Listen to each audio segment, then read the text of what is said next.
Bonjour à tous, avec l'aide de Dieu, nous allons étudier le Rambam, les lois de Kélim, les lois des ustensiles, lesquels peuvent contracter l'impureté, lesquels ne peuvent pas contracter l'impureté, quand est-ce que d'ordre rabbinique, etc.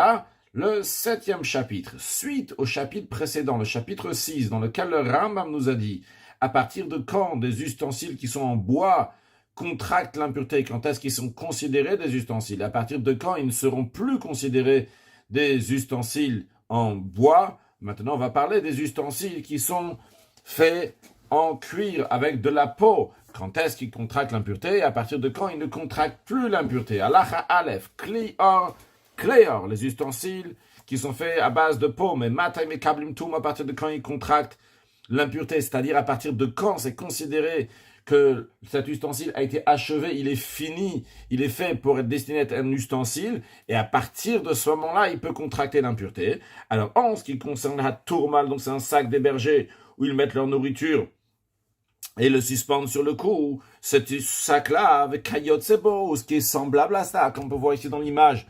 Donc, qu'est-ce que ça donne? Un tourmel, ou quelque chose qui est similaire. Chez Yarsom Siftot, à partir du moment où il va coudre le bord de ce tourmel, de ce sac, et il va couper des petits morceaux, comme les sortes, entre guillemets, des cheveux. C'est pas des cheveux, évidemment, donc c'est des morceaux de peau, comme ça, qui ressortent de ce tourmel, de ce sac à dos, à Yotzim, al-Gabeaor, qui sortent de la peau, qui chotav, et après aussi, il va faire ces petites bandes de peau que nous voyons ici, à travers lequel on va mettre le lacet, on va mettre à travers une fermeture pour tirer. Alors, pour mettre cette fermeture-là, il y a besoin de mettre des petits morceaux de peau tout au long qui vont aider, qui vont faire qu'on va pouvoir mettre cette ficelle après qui va fermer. À ce moment-là, c'est appelé un ustensile et peut contracter l'impureté. En ce qui concerne Skroutia, une nappe en peau, en cuir, sur laquelle on mange dessus, mais chez Yarsom, du moment où il va coudre la bordure, Veyichot, il va couper les petits morceaux de peau qui en ressortent, Veyasut Tzitzita, et il va coudre au milieu de cette nappe, le Tzitzita ici, donc c'est une sorte de rond qu'on mettait comme ça au-dessus de cette nappe là pour faire beau. Donc à partir de ce moment-là, c'est considéré un ustensile. Après, en ce qui concerne Ketavoulia, une peau qui sert de couverture de lit, Mishiyarsom, lorsqu'il va coudre la bordure, Veyichot, et il va couper les petits morceaux de peau qu'il y a autour, les petits fils de peau. À partir de ce moment-là, c'est considéré un ustensile pour contracter l'impureté. Hakar, ce qui concerne donc un coussin qui a une forme qui est plutôt carrée ou ronde. Vehakaset, et dans sorte de coussin, ça peut être traduit par un matelas, ça peut être traduit par qu'on met le dos dessus. En tous les cas, c'est beaucoup plus grand que le coussin. Mais chez Yarsov Sotem, du moment où il va coudre toute la bordure, il va couper donc des petits morceaux, les fils de peau qui en sortent, de même tout ce qui est similaire à ça, il contracte l'impureté une fois qu'il aura fait tout ce qui est nécessaire pour cet ustensile. Hatfilin, le tefilin, misheigmor haktzitza, du moment où il va finir le compartiment, afalpishu atiliten baitaretsu, bien que plus tard il va mettre la lanière et il n'a pas encore placé la lanière. Arizome kabel tuma, elle contracte l'impureté.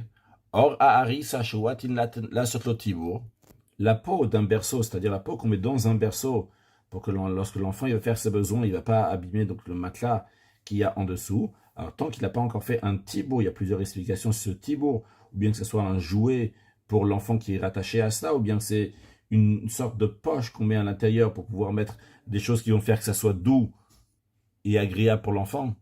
Donc, Hachiya, c'est là, ça ne contracte pas l'impureté jusqu'à qu'il va faire ce tibour. Une fois qu'il aura fait ce tibour, à ce moment-là, ça sera considéré un ustensile qui peut contracter l'impureté. La sandale Mishemiyakmiya, lorsqu'il va faire une forme sur cette peau, qu'on va voir que ça peut réceptionner le pied. Haminal, la chaussure Mishiigovala Imum, lorsqu'il va la mettre sur la forme qui est faite donc pour former la chaussure. S'il a l'intention de colorer la chaussure avec du krakom, d'où l'expression chez Hakem, donc avec du safran, va chez Sartet.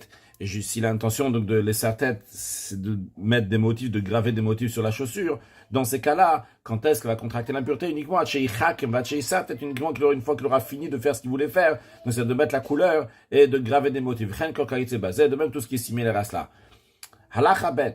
Or, un morceau de peau, donc qui peut rien recevoir, l'idée de pachout, chez ein alav tsurat kli, donc il n'a pas une forme d'un ustensile, on ne voit pas qu'il est destiné pour être utilisé pour quelque chose. Il ne met kabel touma, il ne contracte pas l'impureté, même si on va l'utiliser concrètement pour quelque chose, vu qu'il n'a pas de forme pour être utilisé à quelque chose, il ne contracte pas l'impureté. En conséquence de ça, le Rama nous dit, le fichar, c'est la raison pour laquelle que kaf shel or, une pomme en cuir, c'est une expression quand on dit une pomme en cuir, donc c'est un morceau donc de cuir chez koshim, loktekotim, qui attache ceux qui ramassent des épines al capotem sur la pomme, que des cheloyi, yakamakot, pour pas que les épines vont le rentrer dedans.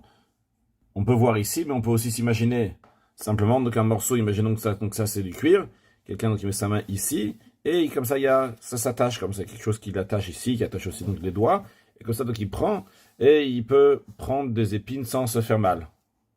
Alors, basé ce qu'on a dit, on comprend qu'il ne met kabel tout, mais il ne contracte pas l'impureté, mais des choses hors pachout, parce que c'est une peau qui est simple, dans le sens simple ici, donc pas qui réceptionne quelque chose, mais qui n'a pas de forme d'un ustensile. Dans le même esprit, de même la peau avec laquelle on ramasse les excréments de bétail,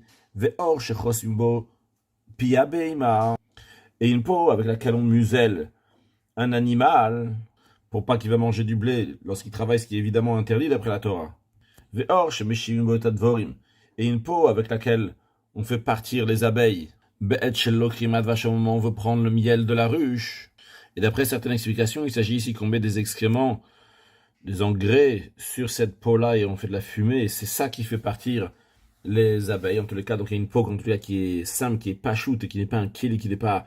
Il n'y a pas quelque chose il n'y a pas une forme d'un keli. De même un éventail, arem teorim, tout ça, donc c'est pur, et ne contracte pas l'impureté. Halacha gimel, kol bet aetzbaot shel or. Des gants, c'est des gants uniquement pour les doigts, donc pas pour toute la main.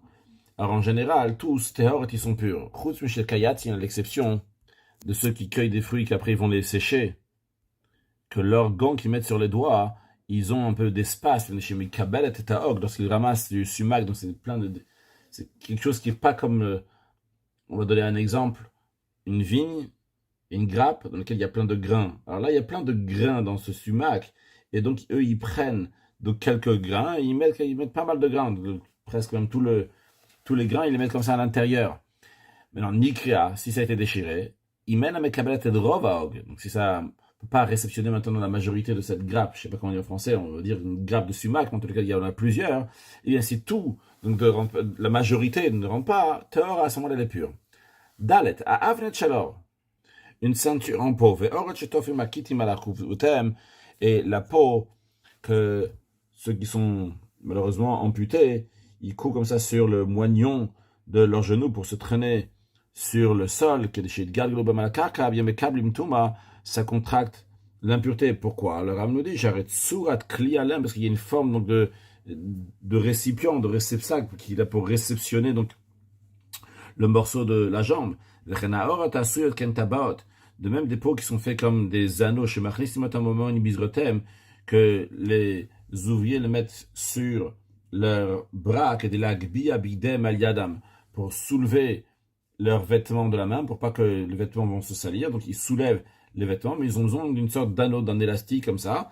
Donc il fait donc avec un morceau de cuir, de peau. Bichat mlacha pour le soulever donc au moment du travail. Mitamim, il contracte l'impureté. Kisha klea rapshutim,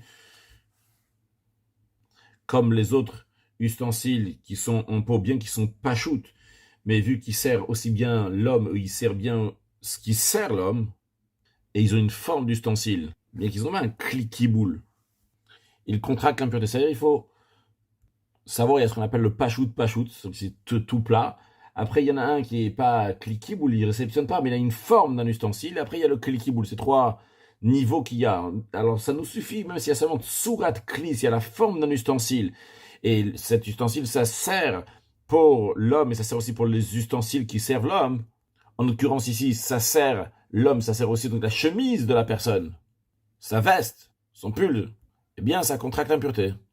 Halacha est or shetof menu kisui layad la zroa, une peau, mon cou, un gant pour la main et le bras. Donc c'est pas seulement pour le main, mais c'est aussi pour le bras. À quoi ça sert? Ça sert pour chez les origanotes, pour ceux qui se font le vannage, donc pour pas qu'ils vont s'abîmer les mains et le bras avec les épines, avec les épis. Mais chez le olchet drachim, et ceux qui vont en chemin, ils ont une canne avec eux pour bien l'attraper, pour pas que ça va tomber de leurs mains à cause de la transpiration qu'ils ont sur les mains, ou bien pour enlever les épines qui peuvent déranger donc, de leur chemin. Veshel osepishtan, donc ce gant, encore une fois, donc pas toujours de ce gant-là qui est sur la main et sur le bras de ceux qui font du lin, et pour le séparer, donc séparer tous les morceaux pour avoir juste le lin, donc il y a d'autres choses qui peuvent leur faire mal, eh bien, mais kablim tuma, et ça contracte l'impureté. Quand il y a osepishtan, ça peut être aussi lorsqu'ils sont en train de tout simplement de cueillir le lin.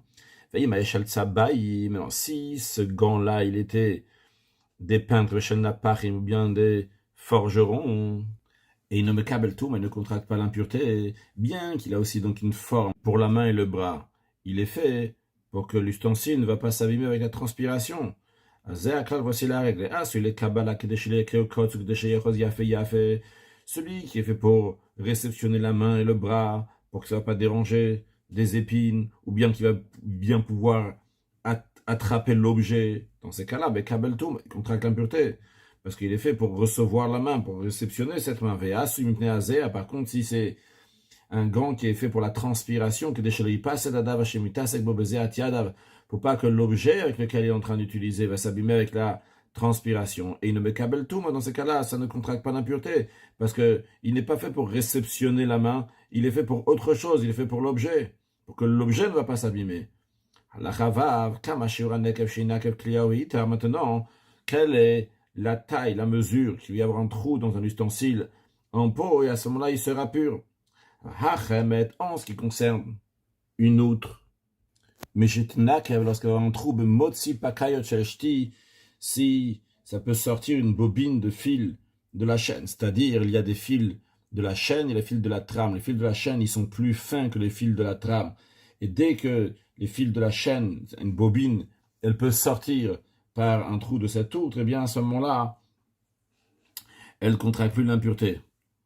Maintenant, si de base, il ne peut pas recevoir une bobine de la chaîne, parce qu'il y a déjà un trou là-bas, que dès que tu vas mettre une bobine de chaîne, tout de suite, ça va tomber.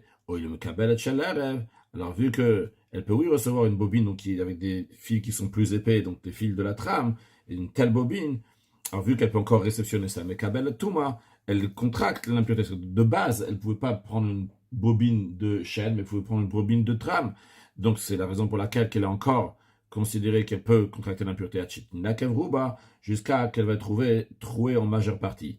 Halachazain, Hatouma, le sac des bergers, chez Nifratakis, chez Betoro, qui a une poche. Donc nous avons maintenant deux choses qui réceptionnent. Il y a le sac en lui-même, et en plus de ça, il y a une poche. Donc, qu'est-ce qui a été détérioré? C'est seulement la poche.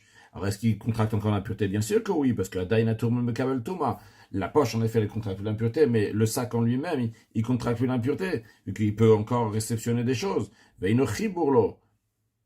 en plus de ça, il n'est pas considéré rattaché à la poche. C'est-à-dire que si le sac il est devenu impur, la poche n'est pas devenue impure.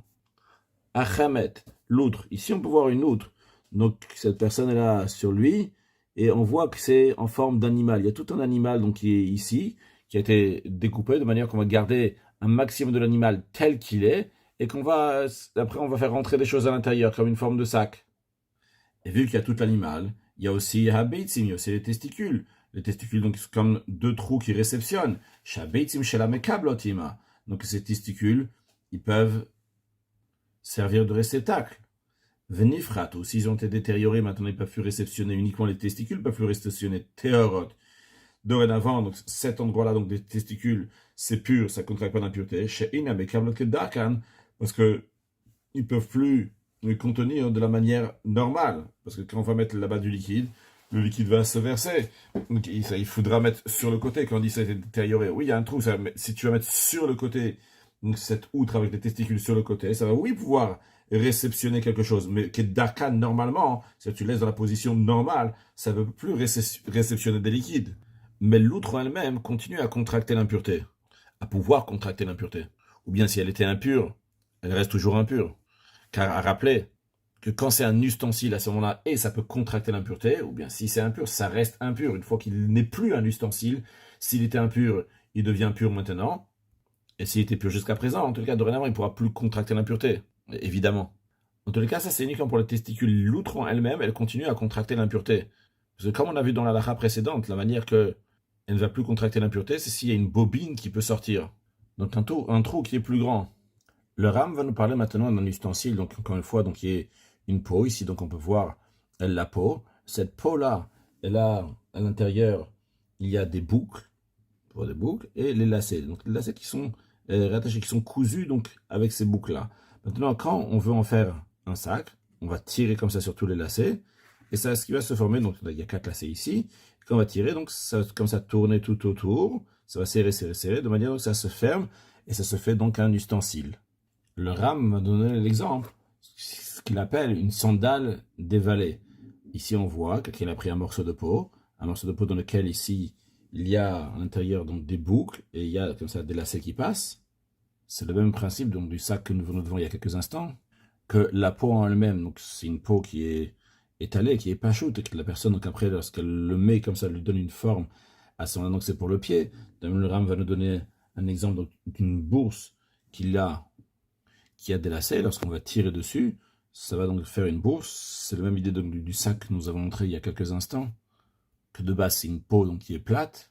Donc voyons ça sur le texte. Dans l'Achatet, Klior Sheyesh Lo Laot Ushnatzot, un ustensile en peau qui a des boucles et des lacets, comme sandal imki, comme par exemple les sandales qui sont faites pour aller dans la vallée, Vikis Shel Shnatzot, une bourse avec des lacets, Afalpik Sheshem Mutarim, bien que lorsqu'ils sont défaits, ils n'ont pas ils n'ont pas une forme d'ustensile. Quand même, ils contractent l'impureté. Et lorsqu'ils sont mutaim, lorsqu'ils sont défaits. Pourquoi? Oh, il va parce que même quelqu'un d'ordinaire, il peut facilement faire rentrer les lacets dans les trous, dans les boucles, et vite fait, en deux, ça va redevenir un ustensile qui peut réceptionner quelque chose, réceptionner le pied, réceptionner l'argent qu'on met dans la bourse, etc. Alors, c'est pas ici de même, mais c'est encore un cas, le Ram nous dit. S'ils sont devenus impurs, il a enlevé les lacets de venir, c'est Atsurata, mais il n'y a plus de forme. Arem Tehorim, ils sont purs. Bien qu'on peut les remettre facilement, sans avoir besoin d'un artisan. C'est quand même différent. Parce qu'au début, l'halakha, on parlait que les lacets étaient cousus aux boucles. Maintenant, les lacets ne sont plus cousus dans les boucles. Maintenant, les lacets sont différents des boucles et il faut les remettre dans les boucles. Et bien, dans un tel cas, ils sont purs. Halakha Yud. Kis shel shnatzot, une bourse avec des lacets, qu'on a enlevé les lacets. Shenitu shnatzav. Eh bien, dain mekabel tuma, il contracte encore l'impureté, ou il peut contracter l'impureté, sharo mekabel, vu qu'il peut réceptionner. Nifshat, s'il a été aplani, chazar pashot, est devenu donc une peau plate. Tar, à nouveau, il est pur. S'il a mis un morceau de peau en dessous, c'est-à-dire dans cette surface-là qui est juste en dessous, il a mis donc un morceau de peau, c'était l'habitude de faire ça pour renforcer donc ce morceau qui réceptionne, dans ces cas-là, mais Kabel Touma, il va contracter l'impureté, même si il est à plat. Pourquoi? Vu qu'il a, oui, la forme d'un ustensile, le fait qu'il a cette peau-là qui est en dessous, une peau sur laquelle il a utilisé pour envelopper une amulette. Donc il a écrit quelque chose, il a mis ça dans l'intérieur de cette peau, mais Kabel Touma, ça contracte l'impureté. Pshato, s'il a aplani à nouveau, Tar, c'est pur. Chazar Karbo, si à nouveau il a remis une amulette à l'intérieur, mais Kabel Touma, ça contracte l'impureté. Mitam ou c'est-à-dire que il peut devenir pur et impur 10 fois dans la journée. C'est au moment où il y a l'amulette à l'intérieur, c'est fermé. Alors, il y a un ce moment-là, ça contracte l'impureté. Lorsque il ouvre, il n'y a plus rien à l'intérieur de cette amulette, il y a juste un morceau de peau, ça ne contracte plus l'impureté. C'est dans le même esprit de ce qu'on avait appris pour le sac qu'on met sur les chameaux. Bon, jusque dans le chapitre précédent, quand on parlait des sacs pour les chameaux, là-bas, c'était qui était fait en bois, qui était fait en végétal, donc ce sac. Et que si on le défait, il devient impur, et quand on le referme, il peut contracter l'impureté. C'est la même chose aussi, ici, c'est le même principe.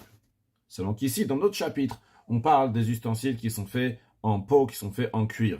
Ve'or shekatava à la peau sur laquelle il a écrit l'amulette, taor il est pur. Vim karat, mène aussi la couper un morceau de cette peau-là. Ve'asachulia le tarshit. Et on a fait un maillon d'une chaîne pour un bijou. Maintenant, mekabel tuma, ça contracte l'impureté. Halacha yudbet. Maintenant, le Rav va nous parler des tefilines, dans les tefilines même, donc la tefila de la tête, comme on peut voir ici. Donc ça, c'est l'extérieur de tefilin chez le roche. On voit donc il y a 4 compartiments. On peut voir donc l'intérieur de ces 4 compartiments dans lesquels on met 4 parachiotes. Et après, donc, on referme, et ce qui nous donne donc la tefila de la tête. Donc, les tefilines de la tête ont 4 parties. Ces 4 parties-là, chaque compartiment s'appelle une tzitza. Et le Ram nous dit que Tfilin Shel Rosh Arba Kelim, il y a 4 compartiments. Alors maintenant, Areshenit met, si des tefilines de la tête, dans lesquels il y a 4 compartiments, ils sont devenus impurs, Bemet, ils ont été en contact avec un mort. Donc eux-mêmes, c'est un ustensile donc, qui a été en contact avec le mort. Donc l'ustensile lui-même, il est devenu un Avatuma, une source principale d'impureté. Donc c'est le cas de cette tefilin. Maintenant, ce qu'il a fait, c'est que Vehitir Tzitza Rishonas, il a enlevé le premier compartiment. C'est-à-dire, il a un compartiment qu'il a enlevé. Après avoir enlevé un compartiment des 4, Vetikna il a rangé, donc il a remis. Eh bien, Re'av Tumakshaita, quand même, ce morceau-là, donc ce compartiment qu'il a remis, il est toujours une source principale d'impureté, comme c'était. Il n'y a strictement rien qui a changé, vu que chacun de ces compartiments-là est considéré donc un keli qui réceptionne, donc indifféremment des autres, chacun d'eux est considéré. Donc il réceptionne. Donc chacun d'eux est un Keli. Lorsque après il a remis, après avoir enlevé cela, il a remis, eh bien, le fait que le 1 qu'il a remis avec les 3 autres, ils sont rattachés, eh bien, ils sont tous avatons, ils sont tous source principale d'impureté. Vechen, de même, il mitir af, itir tachnia, s'il enlevait la deuxième, et après il a arrangé. Vechen, mitir af ashlish, même si après il a enlevé donc la troisième, il a remis vetikna. Eh bien, chaque fois, systématiquement, on nous dit tout est encore considéré avaton une source principale d'impureté. Par contre, s'il tire afarvi de tikna, s'il a enlevé même la quatrième et après il a remis, dans ce cas-là, na cette kula rishon de tuma, les 4 compartiments maintenant sont premier niveau d'impureté. Ils sont plus avaton une source principale d'impureté. En effet, c'est la loi lorsque nous avons un ustensile qui a touché une source principale d'impureté. Donc l'ustensile devient un rishon de tuma, un premier niveau d'impureté. Juste on rappelle qu'il y a la source principale d'impureté. Et après, il y a donc le premier niveau d'impureté. Source principale d'impureté, c'est le avatuma en hébreu. Et là, c'est rishon le tuma. Donc, on avait ici un ustensile, c'était cette filine-là qui était un avatuma, une source principale d'impureté. Parce que quand ils ont touché le mort, ils sont devenus avatuma. Lorsqu'après, il y a les tfilines qui se sont retouchés à eux-mêmes, finalement. Mais finalement, chaque compartiment, il a touché un autre avatuma. Finalement, tous les tfilines, ils sont un rishon le tuma. Charit, kol achat ve achat. Vu qu'il a enlevé chacun des compartiments, il a tous arrangé. Ok, c'est comme s'il y avait d'autres tfilines qui a touché les premiers tfilines. Maintenant, il a fait tout ce qu'on a vu, il a fait encore une fois la même chose. Alors, il a enlevé le premier compartiment, il a arrangé. Eh bien, Rishon, tous les tfilines, et ce compartiment-là aussi, donc, est toujours au premier niveau d'impureté. Comme c'était, s'il a enlevé le deuxième compartiment, il a remis, il va être ashlishité, il a enlevé le troisième compartiment, il a remis. Donc, toujours sur un Rishon et tout. Maintenant, si Chazar est arrivé, s'il a enlevé la quatrième, il a remis, à ce moment-là, elle est entièrement pure, vu que c'est de nouveaux tfilines qui sont venus ici.